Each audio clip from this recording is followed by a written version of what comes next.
مستيات بيتنا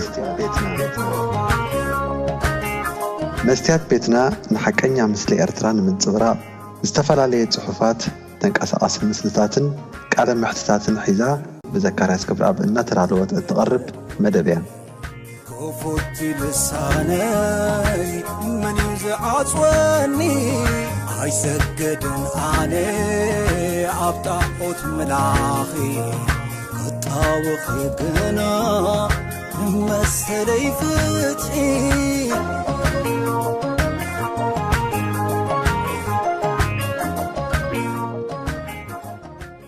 سلام كما تصنحوا كبرات تخطاتلتنا اب مبل 8 حفشاوي اخيبا حبرات هاجرات مرحت هاجرات عالمن وكلت هاجراتن نتي اب هاجراتهم زبقوا من علماوي قداياتن الو زبلو صقامات ناب مدرخ بممصا اقلبو نخركب بزتوهبا معدل مسرت مدرتات اسمعم نيرم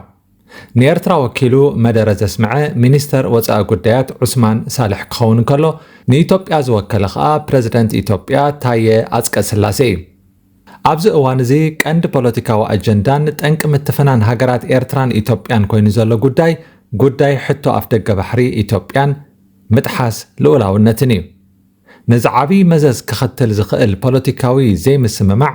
ናብ ናይ ዓለም መድረኽ ብቐዳምነት ከተምጽኦ ዝግብኣ ዝነበረት ሃገር ኤርትራ ምኽንያቱ እቲ ዋንነት ባሕሪ ምስኣ እዩ ዘሎ ልኡላውነት ክድፈር እንተኾይኑ ከዓ ናታ ልኡላውነት እዩ ክድፈር ማለት እዩ በንጻሩ ግን ንጉዳይ አፍደገ ባሕሪ ኢትዮጵያ ኣብ ሕብራት ሃገራት ተዛሪባትሎ ኢትዮጵያ በመንገዲ ፕሬዝደንት ታየ አጽቀ ስላሴ አቢላ ሃገራ ግድን መውጽእን መእተውን አፍደገ ባሕሪ የድልያ ከም ዘሎ እዚ ከዓ ተፈጥሮአዊ መሰላ ከም ዝኾነ ንመላእ ዓለም ገሊጻ ፕሬዝደንት ታየ አጽቀ ስላሴ ካብኦም ዝተመልሰውን ትማሊ ኣብ ሻድሻይ ምድብ አኼባ ቤት ምኽሪ ወከልቲ ህዝቢ ኢትዮጵያ ሓምሻይ ናይ ስራሕ መኽፈቲ ዘመን ተረኺቡ ጉዳይ ሕቶ አፍደገ ባሕሪ ኢትዮጵያ በዲፕሎማሲያዊ አገባብ በዓለም ደረጃ ተቀባልነት ይረክብ ከም ዘሎ ሓቢሩሎ ንኤርትራ ወኪሉ ናብ ኒውዮርክ ዝተጓዓዘ ሚኒስተር ዑስማን ግን ኣብ መደረኡ ኣብ ከም ኤርትራን ኩባን ዝበላ ሃገራት ዝተነብረ አስገዳዲ በይናዊ ስጉምትታትን እገዳታትን ኩሉ ብዘይወዓል ሕደር ክለዓል ንጽውዕ እንኮላይቲ አንጻር ኩባ ዝተገብረ ንሱሳ ዓመት ዝቐጸለ ዘይፍትሓዊ ማዕቀብን ዘይሕጋውን ሓቅነት ዘይብሉን ኣብ ዝርዝር ሃገራት ሽበራ ምምዝጋብን ክለዓል ሓቲቱ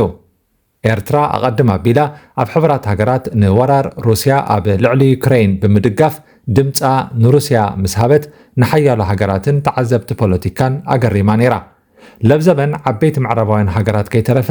ንመድረኽ ሕብራት ሃገራት ተጠቒመን ንፍልስጤም ሃገር ከም ዝኾነት ክእውጃን ከለዋ ወኪል ኤርትራ ግን ኣይኮነን ንፍልስጤም ከም ሃገር ክፈልጣ ነቲ ዘሎ ኩነታት እውን ክጠቕሶ ኣይመረፀን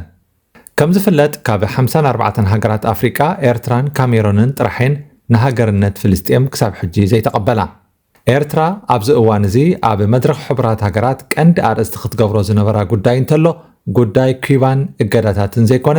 ዛዕባቲ ኢትዮጵያ ወግሒ ፀብሐ ኣካል ግዝኣታ ከም ዝኾነ ትምግተሉ ዘላ ኣፍደገ ባሕሪ እዩ እዚ ሕጂ ዘሎ ሃዋህው ናብ ዝኸፍአ ወይ ከዓ ናብ ኩናት ከየምርሐን ከሎ ማሕበረሰብ ዓለም ክፈልጦን መፍትሒ ከናድየሉን ምግባር ከዓ ስራሕ ሚኒስተር ዑስማን ክኸውን ነይርዎ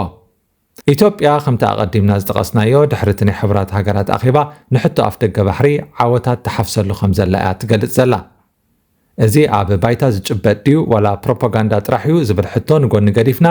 እታ ሃገር ግን ነዛ ኣጀንዳ እዚ እቲ ዝዓበየ ሃገራዊ ኣጀንዳ ኣገይራ ትሰርሓሉ ከም ዘላ ንዓለም ተፍልጣላ ብወገን ኤርትራ ዘሎ ግን ኣተሓሳሳቢ እዩ ኤርትራ ተጣባቂት ኩባ ኮይና ቀሪባ እዚ ከዓ ብፍላይ ምስቲ ሕጂ ኤርትራ ምስ ኣሜሪካ ከተካይዶ ተሓስብ ዘላ ዲፕሎማሲያዊ ምቅርራብ ዝጻረር እዩ ንኣሜሪካ ከም ዘይፍትሓዊት እናኸሰስካ ነቲ ኣብ ኩባ ትኽተሎ ፖሊሲ እናነቐፍካ መሓዛ ኣሜሪካ ክትከውን ኣይከኣልን ጽምዶውን ብኸምዚ ኣይፍጠርን ትራምፕ ኣብ ልዕሊ ኩባ ተሪር መርገፂ ከም ዘለዎ እዩ ዝፍለጥ ፕሬዝደንት ነበር ጆ ባይደን ንገለ ናይቲ እገዳታት ብምልዓል ንኩባ ካብ ዝነበረቶ ተነጽሎን እገዳን ከውፅኣ ዝኽእል ውሳኔታት እኳ ወሲዱ እንተነበረ ትራምፕ ናብ ስልጣን ምስ ተመልሰ ግን ናብ ዝነበሮ እዩ መሊስዎ ኣብ ዝሓለፈ ወርሒ ሓምለ ትራምፕ ኣብ ዘውፅኦ መምርሒ ኣሜሪካውያን በጻሕቲ ናብ ኩባ ዝገሽሉ ቅጥዕታት ከም ዘትርሮ ኣፍሊጡ ነይሩ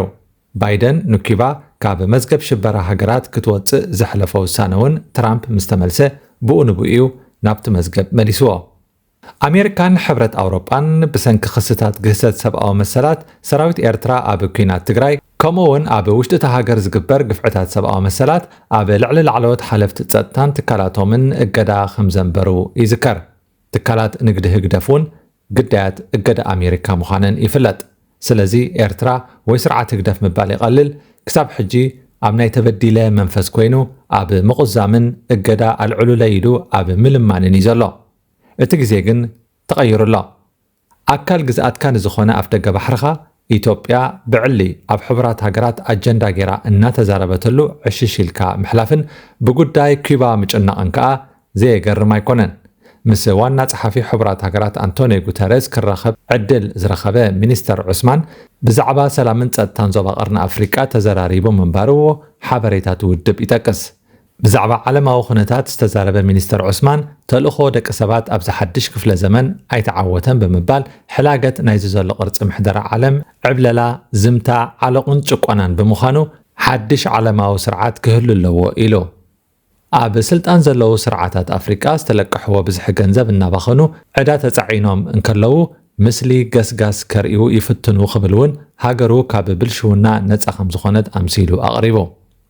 እቶም ብስም ዘይጠቐሶም ስርዓታት ብብልሽውና እናተቋማጥዑ ንሓይልታት ወፃኢ ዘገልግሉ ምዃኖም ብምውቃስ ሃገራቶም ብሰንኪ ምትፍናንን ዘይቋርፁ ቅልውላዋትን ዘይምርግጋእ ኣጋጢሞዎን ከም ዘሎ ተዛሪቡ እተን ሃገራት ቁጥሪ ህዝበን ብቕልጡፍ ይዓብን ብድሆታትን ሓደጋታትን የንጸላልወን ከም ዘለውን ሚኒስተር ዑስማን የመልክት።